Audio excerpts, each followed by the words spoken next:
What a fun day you've been having. I can see it written all over your face. You're shining, and that's not just the remaining anxious sweat from spending an afternoon courting a psycho killer. No, you really are feeling this whole romantic experience. Don't worry, I'll keep your dirty little secrets. But enough gentle ribbing. It's time to get back to business. All the, appetizing singles have arrived for dinner, including Trickster. Wraith is here too. We're not going to do the gag where we all cram them all on screen at the same time again, so just believe me, they're all here. And they're just as sexy and demented as you remember them. With your love on the line, everyone is being very careful not to offend you by saying the wrong thing. Congrats, by the way, on getting this far. I'm surprised as you are that these four are falling for you. Not because of your personality, but because you just met them yesterday. However, since Hunter seems like the biggest longshot to end up holding on to your heart, she throws caution to the wind and speaks up. It's a pretty small consolation prize for being the least loved killer on Murderous Island, but hey, letting them have this one moment in the spotlight is the least we can do. Heaven knows they won't do any better than that. Since it seems like I'm going to be alone forever. She had a Russian accent.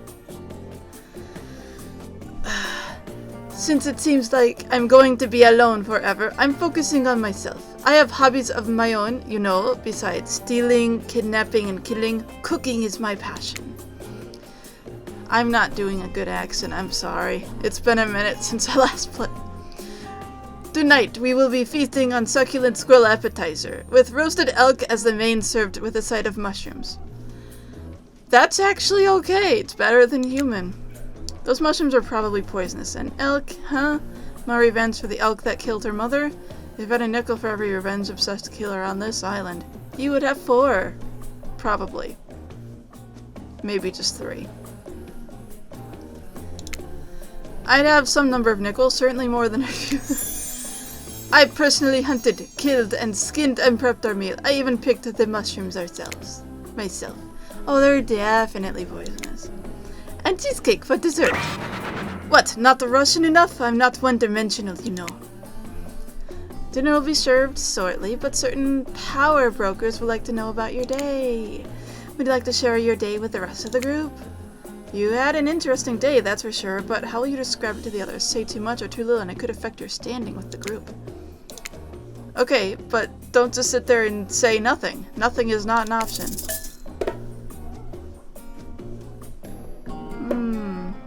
Be coy. It wasn't really a date. More like 2 people avoiding everyone else and choosing to be alone, but doing it in a relatively close proximity to each other. That's exactly right. Couldn't have not said anything of value better myself. Spirit is clearly happy with the way you portrayed your date. No surprise, she doesn't like people getting into her business. Dwight and Claudette bring out dinner. Everyone eats in silence. No one trusts anyone now, and they're all very tired. Oh wait, no, sorry. That's a jury supernatural horror thriller set in Antarctica, not a charming parody dating sim set in an undisclosed tropical paradise. Oh, they were talking about the thing. Bony appetite. Don't you mean bone? No, almost everything we serve has a lot of bones in it, even the vegetables. I'm gonna have to think about that for a minute. Impossible to avoid on this island. Everyone eats without speaking. Tensions are rising, both of the sexual and deadly variety. When everyone finishes, Dwight and Claudette come back to clean up the table. They linger around as they pick up your plate, taking your napkin and dust crumbs off the table. What would you like to say to the servants? Thank them. Your top-notch service is much appreciated. Everyone, if you would please be so kind as to follow us to the fire pit, we'd greatly appreciate it. We've been told something big is going to happen. Something that will change everything. You can go willingly or you can go unwillingly. You have no choice. Tough cookies. Did you have a choice on how you said that, dweeb? Yes, and I immediately regret how I did. Good. Something needs to change around here. Fire is rebirth. Fire illuminates the soul. Hope the fire isn't too smoky. Smoke hurts my eyes. I have pretty sensitive eyes. I'm also horribly afraid of it. The fire, I mean. not my eyes, because of childhood trauma involving fire. Finally, everyone starts moving towards the fire pit, if only to get away from Wraith's complaining. You take a seat on the comfortable log, feeling the fire's heat against your skin, and wait for the other killers to take their places, wondering who will want to tell a story this time. Will narrator tell a story? I bet they've got a stunningly creative mind. Hey, you think? Are they allowed to simply place thoughts in my mind like this? Doesn't seem fair. Everyone makes their way in, but something unexpected happens. Nothing. Nothing happens. Something almost always seems to be happening here, so nothing is probably not a great sign. Oh cool, and everyone's looking at you. So, you know, do something. Should I pick someone to tell a story? We could play charades. Boggle? Well, we were actually thinking, why don't you tell us a story? With points of spine and skull staff thingamajig at you. You duck out of its way. Who knows what that thing can do? Probably shoots lasers. Try not to bore us. We're just very interested in you. Don't speak for me, Huntress. Now you can't tell if you're warm from the fire or if it's your nerves heating. I know that the fire's right here, but maybe if we stop talking about it all the time, we can start to pretend it's not here and doesn't, you know, threaten to burn us alive. He's not supposed to hear me. Get out of here, Wraith. Taco was about to make an important decision about telling a story or not. Fine, I'll tell a story. I hope it's a mystery! Okay, what type of story do you want to tell? I forgot he was here.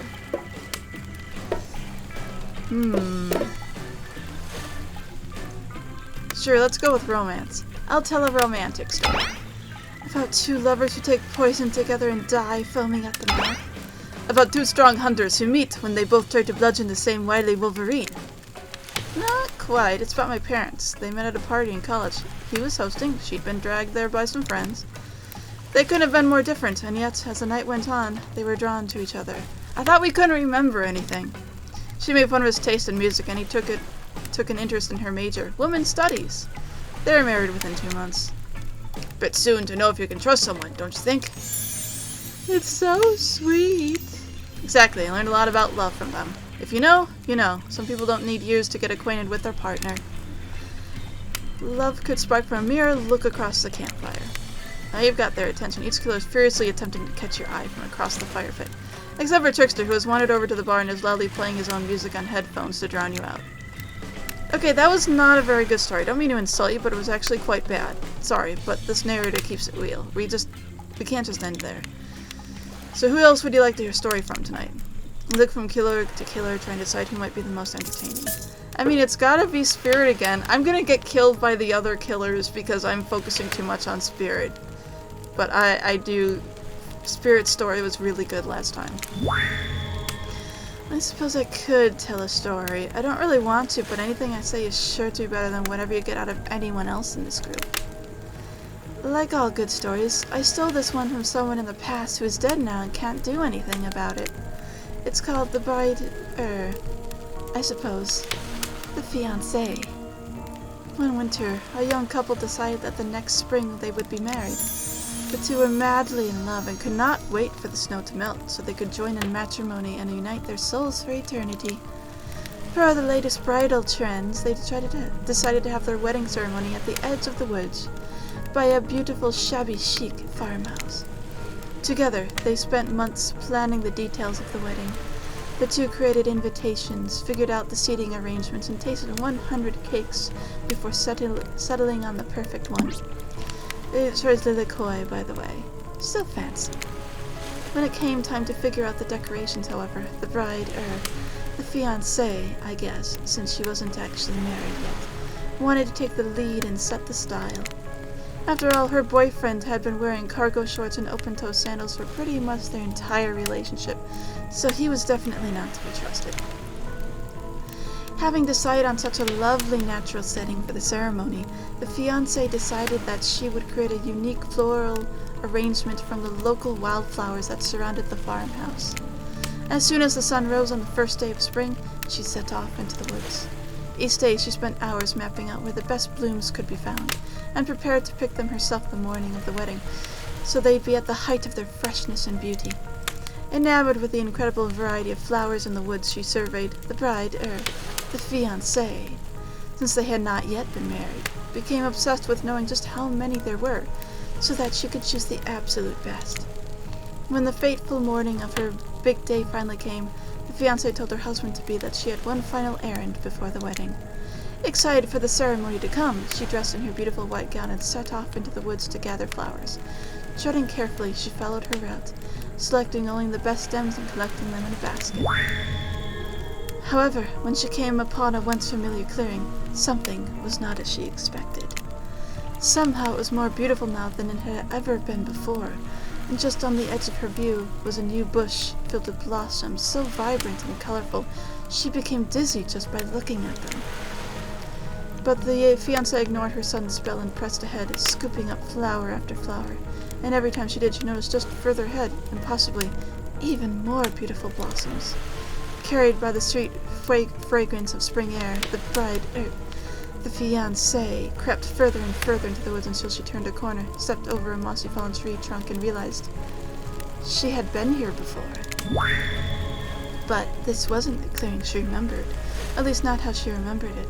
The flowers were suddenly overripe, decaying, falling from their stems into festering, moldy piles on the floor. Where bees had been, now only flies buzzed. Where the scene of flowers had once intoxicated her, the odor of mildew now made her sick. She turned and looked back, but the path was dark.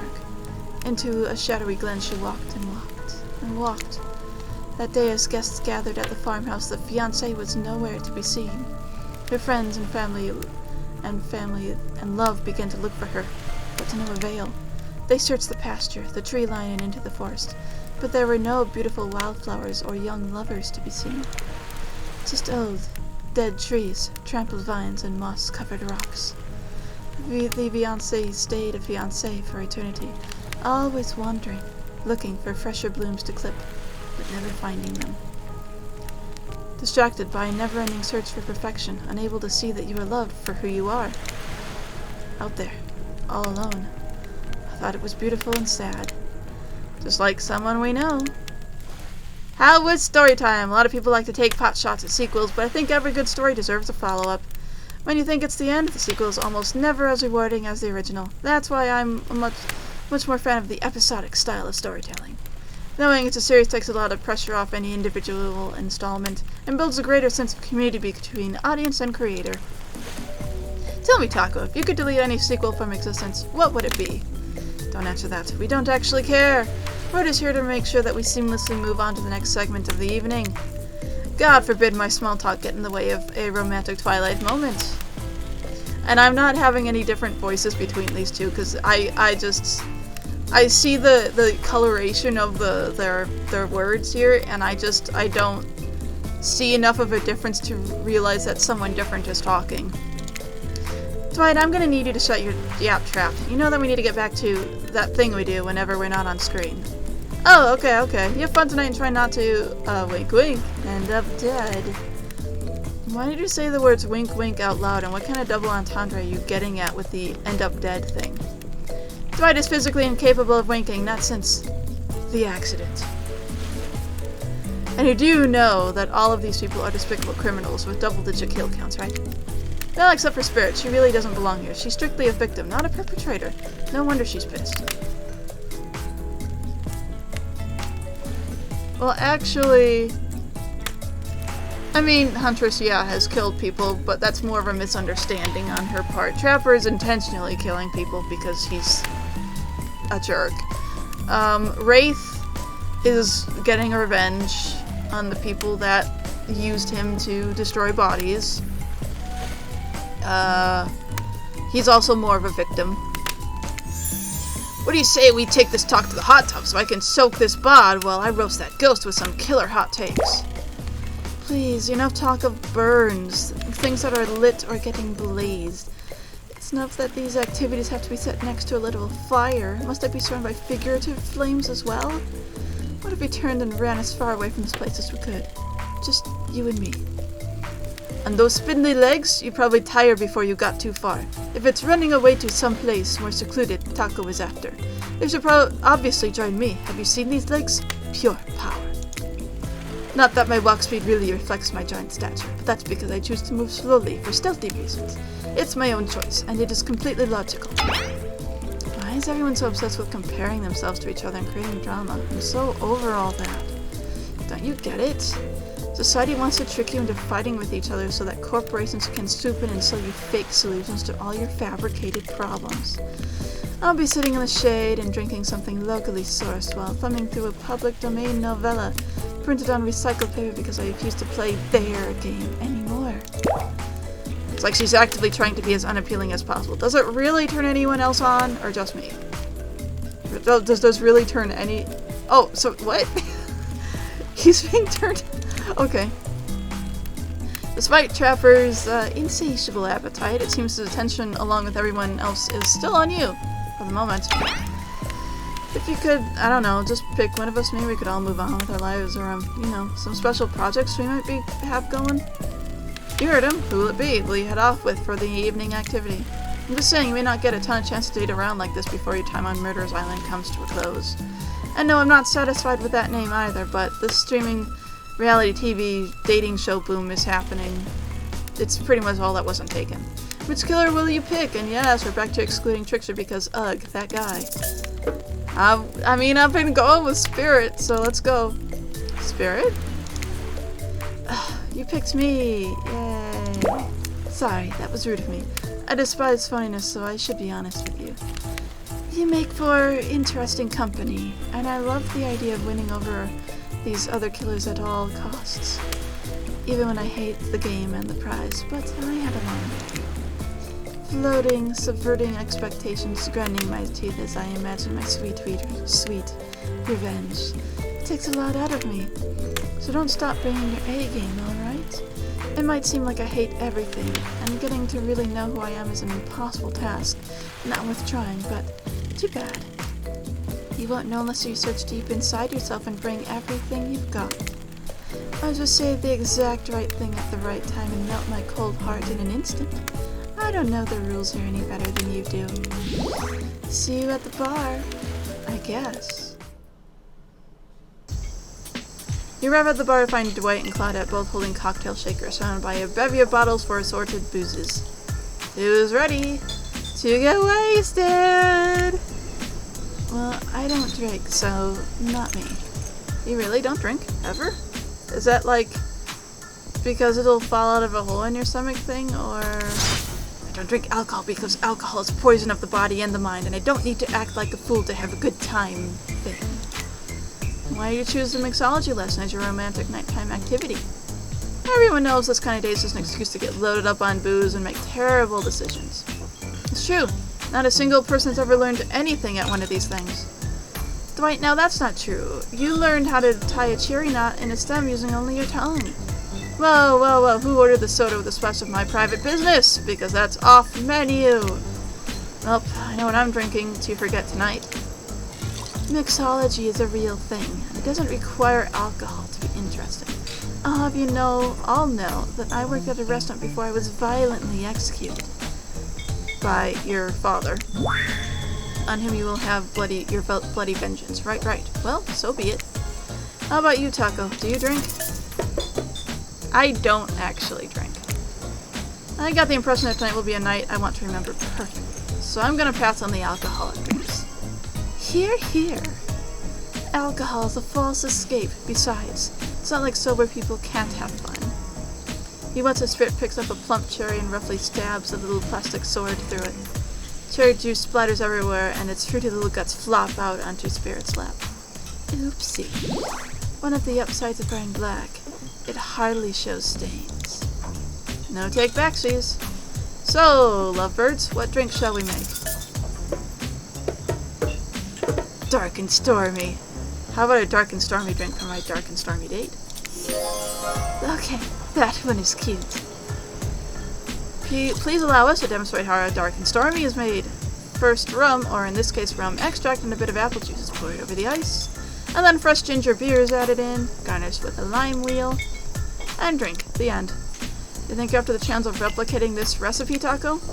Replicating rum substitute and ginger beer over ice? Don't forget the lime wheel!